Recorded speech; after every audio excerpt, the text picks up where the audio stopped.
بسم اللہ الرحمن الرحیم۔ شروع اللہ کا نام لے کر جو بڑا مہربان نہایت رحم والا ہے۔ فجر کی قسم اور 10 راتوں کی اور جفت اور طاق کی اور رات کی جب رخصت ہونے لگے، اور بے شک یہ چیزیں عقل مندوں کے نزدیک قسم کھانے کے لائق ہیں، اس بات پر کہ کافروں کو ضرور عذاب ہوگا۔ کیا تم نے نہیں دیکھا کہ تمہارے پروردگار نے قوم عاد کے ساتھ کیا کیا، جو ارم کہلاتے تھے، دراز کند مانند ستونوں کے، کہ تمام ملک میں ایسے پیدا نہیں ہوئے تھے۔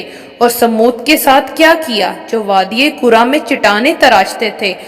اور فرعون کے ساتھ کیا کیا، جو خیمے اور میخیں رکھتا تھا۔ یہ لوگ ملکوں میں سرکش ہو رہے تھے، پس ان میں بہت سی خرابیاں کرتے تھے، تو تمہارے پروردگار نے ان پر عذاب کا کوڑا برسا دیا۔ بے شک تمہارا پروردگار طاق میں ہے، مگر انسان عجیب مخلوق ہے کہ جب اس کا پروردگار اس کو آزماتا ہے کہ اسے عزت دیتا اور نعمت بخشتا ہے تو کہتا ہے کہ میرے پروردگار نے مجھے عزت بخشی، اور جب دوسری طرح آزماتا ہے کہ اس پر روزی تنگ کر دیتا ہے تو کہتا ہے کہ میرے پروردگار نے مجھے ذلیل کیا۔ یوں نہیں بلکہ تم لوگ یتیم کی خاطر نہیں کرتے، اور نہ مسکین کو کھانا کھلانے کی ترغیب دیتے ہو، اور میراث کے مال کو سمیٹ کر کھا جاتے ہو، اور مال کو بہت ہی عزیز رکھتے ہو۔